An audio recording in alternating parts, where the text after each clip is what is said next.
विधानसभा शीतकालीन सत्र के पहले दिन की कार्यवाही कल सुबह 11 बजे तक के लिए स्थगित कर दी गई है। तो वहीं पहले दिन सदन में दिवंगत जनरल रावत और अन्य 11 सैनिकों को श्रद्धांजलि दी गई।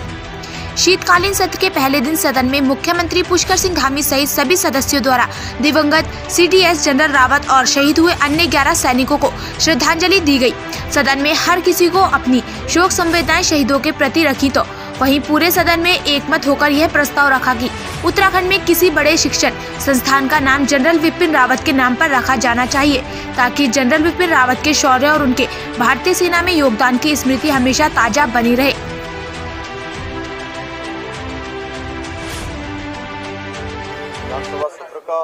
आज विधानसभा सत्र का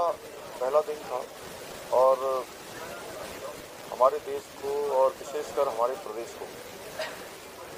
जनरल विपिन रावत जी के निधन से बहुत बड़ी क्षति हुई और आज का पहले दिन का हम लोगों ने उनको समर्पित किया है। 3 दिन का यहाँ राजकीय अवकाश घोषित किया है। उनका जाना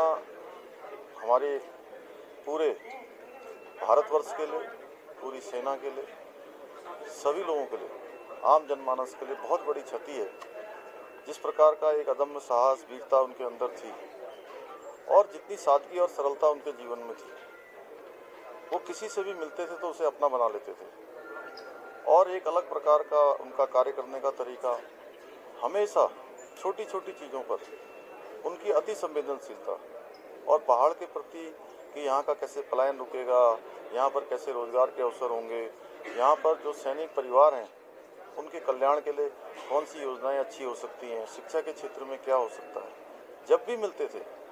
और मैं व्यक्तिगत रूप से भी बहुत आहत हूँ, बहुत कष्ट हुआ है, बहुत दुखी मन से आज मैं उनको अपनी श्रद्धांजलि अर्पित करता हूँ, क्योंकि मुझे अगले 10-15 दिनों के अंदर उनके साथ मेरे पूज्य पिताजी की जो रेजिमेंट थी, महार रेजिमेंट, सागर में मध्य प्रदेश में है, और उन्हीं के द्वारा ये कार्यक्रम वहाँ पर वार मेमोरियल में जाने का और वहाँ के सभी सैनिकों और सैनिक परिवारों से मिलने का था। तो निश्चित रूप से मैं बार बार उनको याद कर रहा हूँ, उनका चेहरा मेरे सामने आ रहा है कि नियति को कुछ और मंजूर था। ऐसा लगता ही नहीं कि हमारे बीच में नहीं है। जनरल साहब, आप हमेशा याद आओगे। मैं आज उनके परिवार को, उनको दोनों बेटियों को, उनके चाहने वालों को और जो 11 अन्य हमारे सैनिक ऑफिसर और जवान, सेना के लोग जो जिनका इस घटना में जिनका निधन हुआ है, जनरल साहब को, उनकी पत्नी को, उन अन्य 11 सभी को अपनी शोक संवेदनाएं उनके लिए व्यक्त करता हूं और भगवान से प्रार्थना करता हूं कि उनके सभी पारिवारिक जनों को इस असहनीय कष्ट को सहने की शक्ति प्रदान करें। भगवान उनको अपने श्री चरणों में स्थान दे। ओम शांति, ओम शांति, ओम शांति।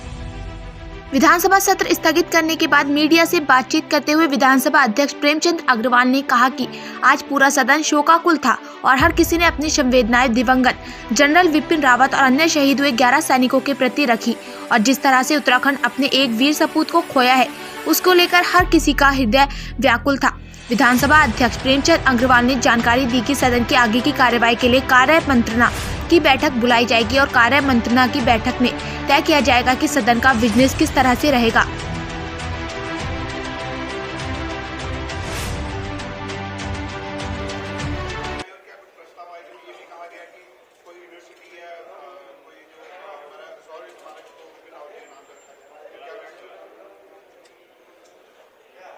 जनरल विपिन रावत जो निश्चित रूप से हमारे उत्तराखंड में जन्मे और जिन्होंने एक साधारण से परिवार में जन्म लेके और एक छोटे से गांव से जन्म लेके और सीडीएस तक का सफ़र तय किया,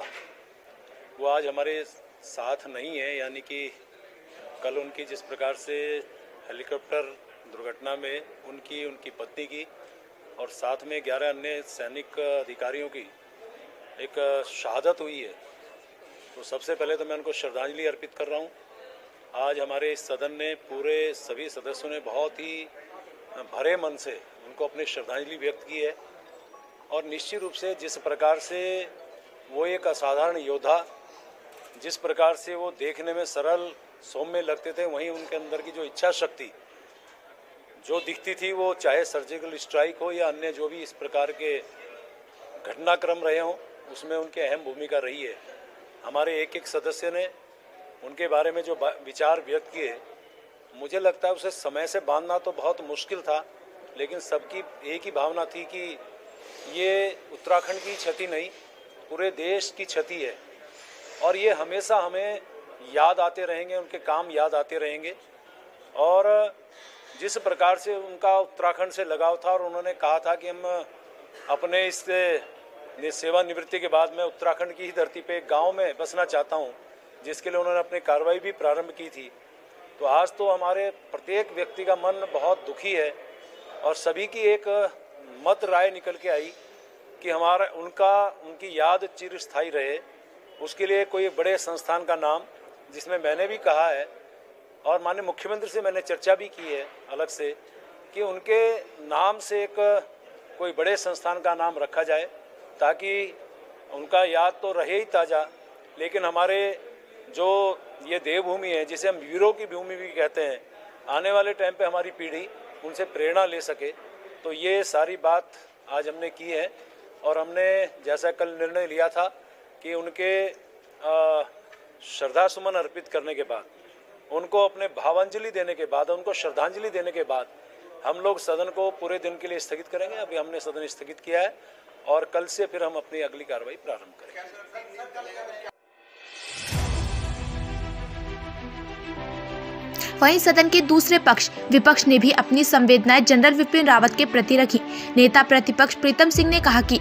विपक्ष के सभी नेताओं ने भी अपनी संवेदनाएं जनरल बिपिन रावत और उनके साथ शहीद हुए 11 अन्य सैनिकों के साथ संबंध की हैं। तो वहीं इसके अलावा विपक्ष ने बीजेपी और आम आदमी पार्टी द्वारा जनरल बिपिन रावत को दी जा रही श्रद्धांजलि कार्यक्रम को लेकर सवाल उठाते हुए कहा कि देश की इतनी बड़ी शख्सियत की मौत पर राजनीति नहीं होनी चाहिए। उन्होंने कहा कि चुनाव आते जाते रहेंगे, लेकिन ऐसी शख्सियत है देश में सिर्फ एक बार ही आती है कोई। इसके अलावा नेता प्रतिपक्ष विक्रम सिंह ने यह भी शंका जताई कि सेना का इतना टॉप सिक्योरिटी वाला विमान कैसे दुर्घटनाग्रस्त हो गया। इसका सवाल हर किसी देशवासी के जहन में, हालांकि इस पर जांच चल रही है। तो वहीं सदन में आए जनरल विपिन रावत के नाम पर शौर्य स्मारक बनाए जाने पर नेता प्रतिपक्ष प्रीतम सिंह ने कहा कि केवल शौर्य स्मारक के द्वारा पर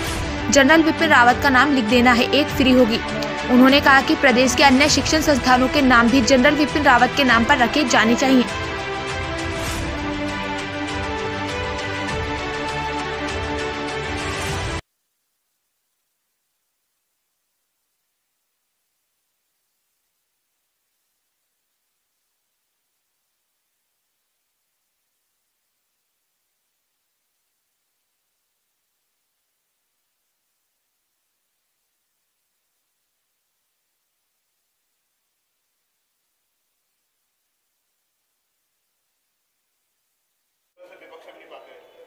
नहीं, देखिए,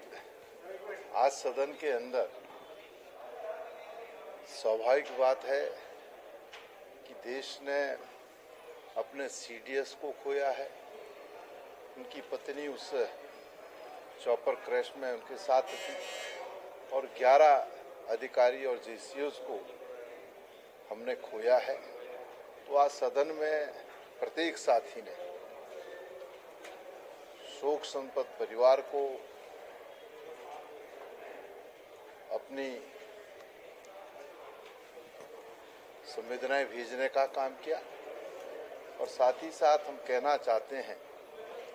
कि बिपिन रावत जी इस उत्तराखंड की जमी से जो है पैदा एक ऐसे सीडीएस रहे जिन्होंने बड़े लंबे सेवाओं के बाद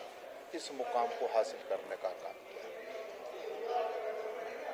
जनरल रावत जी ने इस देश की सैन्य शक्ति को मजबूत करने के लिए अथक प्रयास किए, कोशिश की और आतंकवाद की सफाई के लिए और शांति सेनाओं का जिस तरीके से उन्होंने नेतृत्व किया, म्यांमार में आतंकवाद के खिलाफ